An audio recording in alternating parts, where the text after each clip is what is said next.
wow gitu, yang kayak tertegun atau yang kayak terkagum-kagum. Pulangnya aku naik bus dan di jalan itu aku nggak ngeliat kok nggak ada, dia kan masuk tol gitu ataupun highway lah kita bilangnya. Nggak ada tap-tap gitu kan. Langsung aja. Harusnya setiap gerbang tol itu kan kita tap untuk bayar gitu kan. Ah, Nah ini bayar aku tol. lihat kok nggak ada, dan juga gerbang tolnya nggak ada. Jadi aku heran, ini good job untuk pemerintah Malaysia, aku bisa apresiasi ya dalam hal infrastruktur jalan, tapi gratis. Sebagus itu gratis gitu ya, sayang kalau aku mah bakalan aku Bayar. jadiin Berbayar ya komersial. bang per kilo ya.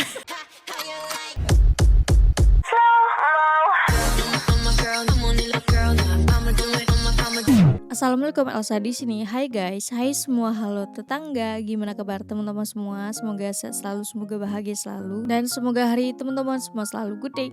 Selamat datang di channel YouTube Elsa Widianti Putri. Hari ini kita akan mereaction 5 hal baru yang aku tahu tentang Malaysia. Oke, kita akan mendengarkan pengalaman luar biasa oleh Bang Alan Lubis. Jangan lupa di subscribe, link channelnya di deskripsi di bawah ini. Kita akan mendengarkan bagaimana pengalaman dia, pengalaman traveling dia. Konon katanya juga dia suka banget traveling guys, ke Semenanjung dan lain-lain gitu. Nanti kita akan melihat bagaimana pandangan dia, pendapat dia ketika dia tiba di Malaysia, dan hal apa saja yang mungkin culture shock yang dialami selama di Malaysia, mungkin dia rasakan berbeda selama di Malaysia. Nanti kita lihat di video kali ini. Tapi sebelum dimulai video reaksinya, seperti biasa, aku mau ajakin teman-teman semua dulu untuk subscribe channel ini dan aktifkan lonceng notifikasinya supaya tidak ketinggalan updatean terbaru dari channel ini. Dan bagi teman-teman yang mau request, bisa banget DM di Instagram aku di @elsiwidiantiputri. Biar tanpa berlama-lama, tanpa membuang masa, jumlah kita mulai video reaksi ini. Are you ready? Let's go. Selama perjalananku beberapa kali ke Malaysia, aku Oh, bisa udah bilang sering berarti ini mah. ini trip yang cukup mengesankan, bukan cukup tapi sangat mengesankan, dan Oh, apa tuh? kasih aku banyak pelajaran, dan aku juga kunjungin beberapa tempat yang sebelumnya belum pernah aku kunjungi. Aku ke Malaysia bagian timur juga, karena kan orang-orang Ah, kalau yang aku bilang orang Indonesia ya, kebanyakan kalau jalan-jalan ke Malaysia mereka perginya ya ke Semenanjung kan, Semenanjung. kecuali orang-orang yang ada di Kalimantan mungkin ada yang pergi ke Kuching dan segala Kucing. macam. So ada banyak hal yang jadinya aku tahu setelah tripku kali ini, dan semoga aja ini bisa berguna juga buat kalian-kalian yang mau ke Malaysia. Dan untuk orang-orang Malaysia, kawan-kawan Kak Malaysia Kak sini, bila ada info saya ini Kak, ada salah-salah info yang saya bagikan ataupun yang saya kongsikan, so tolong please correct me if I'm wrong, okay? And yang pertama itu yang bikin aku lumayan terkejut juga ketika pergi ke Malaysia, coba main pergi ke utaranya dekat Kelantan. Kelantan. Oh, Mungkin kalian pernah dengar Kelantan. Kelantan, boh. kerajaan kan, kerajaan Kelantan gitu.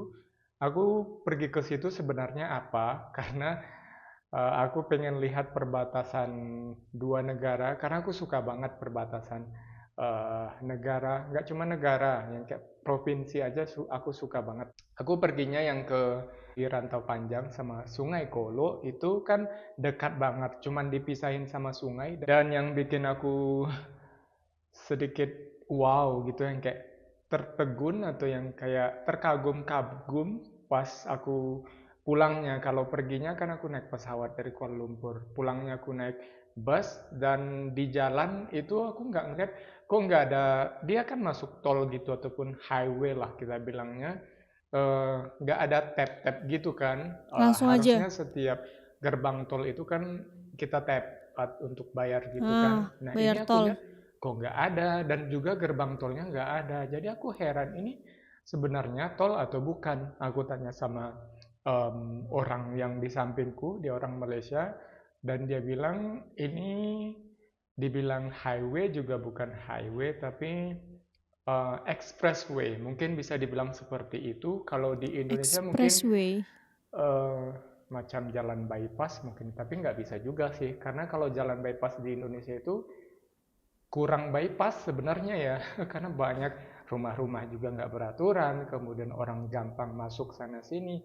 Tapi kalau ini yang aku bilang ini, ya jalannya seperti tol, jalan tol, tapi aku kurang pasti juga sebenarnya bedanya apa, karena itu memang udah kayak tol. Oh bedanya cuman kalau di tol itu kan kita benar-benar nggak bersinggungan sama pemukiman gitu kan. Tapi kalau ini kita bakalan tetap ngelihat ada beberapa pemukiman Kanan gitu kiri. di pinggir jalan, Heeh. tapi ini nggak mengganggu arus lalu lintasnya gitu karena dikasih jalan khusus. Jadi tetap aja rasanya Hmm. kayak di jalan tol dan jalannya mulus banget, lebar banget.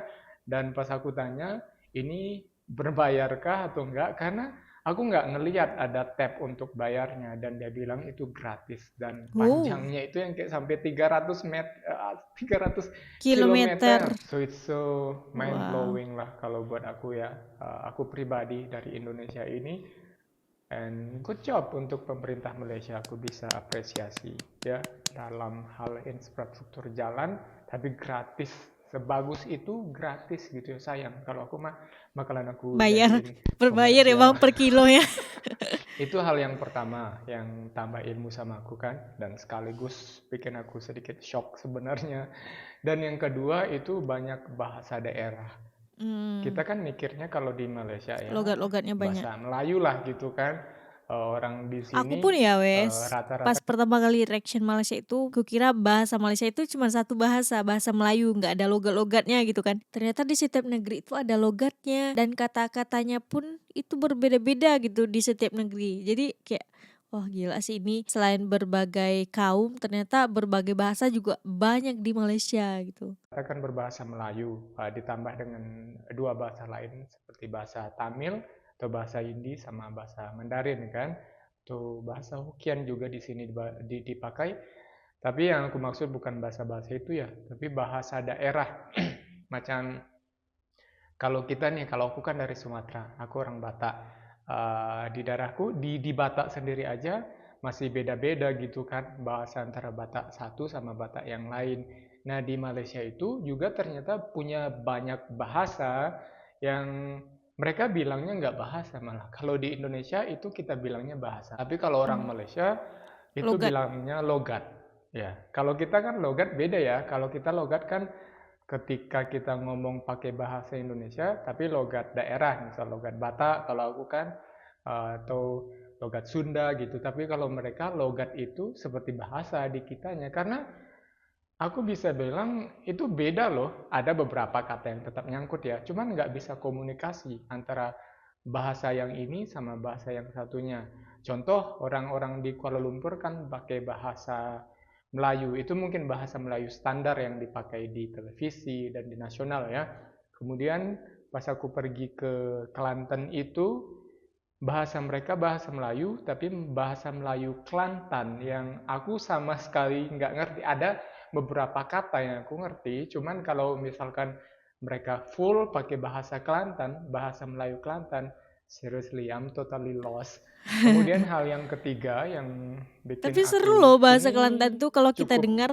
menggembirakan kalau buat aku ya, karena ada banyak lagu-lagu Indonesia yang diputar di sana, diperdengarkan. Ya, well, memang kita udah tahu ya kalau lagu Indonesia itu lebih Familiar di populer sini ya. dibandingkan lagu Melayu Malaysia. Itu kita nggak bisa debatkan lah, karena memang udah begitu keadaannya. Tapi aku nggak mikir sepopuler itu gitu loh. Dan juga aku mikirnya, oh oke, mungkin yang mereka tahu cuman Rosa, ataupun mereka sebutnya Datuk Rosa, kemudian Agnes Mo, atau Judika gitu, atau artis-artis lain yang udah lumayan senior gitu kan. Dan aku nggak pikir kalau artis-artis yang muda semacam Anggi Marito gitu, yang aku pas naik taksi gitu kan, dan si super taksinya itu putarin lagu itu, jadi aku ngerasanya ini bukannya lagu Indonesia ya. Iya, dia bilang aku suka lagu ini gitu. Wow, I'm so proud gitu sebagai orang Indonesia, bahwa lagu-lagu kita itu bukan cuman terkenal, tapi cukup terkenal di negara lain, di Malaysia khususnya ya. Ini tuh nggak cuma di Kuala Lumpur ya, sampai yang kayak aku bilang, di Kelantan itu, bahkan di mallnya, di pusat perbelanjaan, itu diputarin lagu yang Aku Tak Punya Bunga. Lagu Oh, siapa tuh? Edmes, Pokoknya lagu orang Edmes. Indonesia lah, aku tahu Cinta luar itu sering biasa. didengarin diputarin di Indonesia, makanya aku ngerasain kayak wow, sampai ke ujung-ujung Malaysia pun masih ada lagu-lagu Indonesia. Dan you know what, aku juga pergi ke Malaysia bagian timur yang berbatasan dengan Kalimantan, itu di situ juga banyak lagu-lagu Indonesia yang diputarin. Dan aku juga ngelihat anak-anak muda di sana kayak nonton TikTok ataupun sosial media segala macam, dan mereka nontonnya dari konten-konten Indonesia juga sebagian. Kalau kita kan jarang banget kita nonton konten dari Malaysia ataupun dengerin lagu Malaysia. Ada juga, tapi nggak sebanyak orang Malaysia yang dengerin lagu ataupun konten-konten dari Indonesia. So, sekali lagi aku sangat bangga sebagai orang Indonesia. Kemudian hal yang keempat itu banyak makanan dan produk Indonesia. Ya, ini sekali lagi ya, mungkin sama kayak lagu tadi, kita udah tahu lah Tapi kalau beda loh produk rasanya. Indonesia ya pasti ada lah di Contohnya Malaysia Indominya. ataupun di Singapura dan negara-negara tetangga. Tapi aku nggak mikir ataupun nggak ngebayangin sebanyak itu, bahkan hal-hal yang yang rasanya nggak mungkin lah ini sampai masuk ke Malaysia, rupanya masuk sampai ke Malaysia, yang kayak pop ice gitu juga dijual di Malaysia. Oh ya? Dan itu nggak, mulai dari warung-warung kecil sampai ke supermarket itu ada produk-produk Indonesia. Dan lagi ya, nggak cuma di Semenanjung ataupun di Kuala Lumpur, sampai ke atas perbatasan sampai ke Malaysia Timur juga banyak produk-produk Indonesia, dan juga makanan-makanan dari Indonesia. Makanan yang aku bilang ini nggak cuman let's say makanan nasi Padang gitu kan. Nasi Padang kan lumayan Aku terkenal. kemarin ketemu Tapi nasi yang Padang di kayak Malaysia. Rumah makan makanan-makanan dari sederhana. Jawa, makanan dari daerah-daerah lain di sana lumayan banyak. Iya, Walaupun iya. aku bilang tadi pergi ke daerah utaranya sekalipun, masih tetap nemuin makanan-makanan dari Indonesia. Dan jadinya ya aku nggak punya kesempatan untuk mencicipi makanan lokal karena udah digempur sama makanan-makanan Indonesia, dan aku Tapi ngerasa ya di udah ini aku kampung makan makanan baru Indonesia aja gitu banyak kan. loh Kemudian makanan hal yang lokalnya. kelima yang menambah pengetahuanku pas trip aku ke Malaysia ini, aku dapat satu kata baru. Sebenarnya nggak satu kata, cuman banyak banget kata. Cuman ini satu kata yang pertama kali yang aku pelajari pas trip aku ke Malaysia ini, yaitu jejantas. Jejantas itu kan aku Jantas. asking direction gitu kan sama petugas hotelnya, terus dia bilang lurus saja, lepas itu ada jejantas, kamu naik saja. Jejantas, gue bilang kayak jejantas apa? Jejantas tandas gitu kan apa? Tapi ternyata terus dia bilang jembatan. Dia bilang setelah Oi, itu, oh oke gitu. jembatan. Kenapa nggak bilang jembatan aja? Kenapa harus bilang jejantas gitu kan? Ternyata jejantas ini adalah istilah untuk penyeberangan khusus orang. Mungkin di Indonesia semacam JPO gitu kan, jembatan penyeberangan orang. Dan selain itu sebenarnya banyak banget hal-hal ataupun bahasa kosakata yang aku pelajari selama tripku ke Malaysia ini. Oke, udah habis. Meskipun singkat tapi semoga bisa menambah informasi bagi teman-teman semua. Aku mau sedikit memberikan pandangan aku juga. Kebetulan aku juga pernah sekali ya, meskipun sekali aku juga banyak bertanya kemarin sama orang asli Malaysianya langsung. Jujur memang banyak makanan Indonesia di supermarket di Malaysia, seperti Indomie, terus seperti snack-snack atau jajanan Indonesia yang masuk ke Malaysia. Cuman kalau Indomie beda dengan yang ada di Indonesia. Kayak di Malaysia itu ada Indomie tapi rasa ayam bakar. Kalau nggak salah sih kemarin aku lihat pas aku beli oleh-oleh kan di kedai di supermarket gitu. Nah itu ada jual Indomie tapi perisai yang tidak ada di Indonesia, tapi itu ada di Malaysia. Indomie yang aku temuin di Malaysia itu berbeda dengan Indomie yang ada di Indonesia. Dan masih banyak juga jajan-jajan yang lainnya yang aku temui waktu itu guys. Tidak semua tempat itu dikuasai makanan Indonesia ya. Mungkin abang ini memang singgah ke perbatasan. Mungkin di bagian perbatasan akan lebih dominan mungkin ya makanan Indonesia. Kalau abangnya coba ke kampung baru gitu, ke negeri-negerinya, itu pasti akan selalu menemukan makanan khas dari tempatan gitu. Oke? Betul. Semoga video ini menambah informasi teman-teman semua bagi yang mau ke Malaysia. Dan juga tadi dibahas soal highway ya guys, yang dimana gratis, mulus, lebar. Pasti pertama kali datang ke Malaysia mungkin bukan bangunannya ya, tapi jalanannya yang mulus dan lebar. Temen aku juga kayak gitu. Itu menjadi fokus pertama kami ketika datang ke Malaysia guys. Oke, untuk video kali ini cukup sekian. Bagi teman-teman yang suka sama video ini, jangan lupa untuk like, komen, dan subscribe. Dan kita ketemu di next video. Bye bye. Assalamualaikum.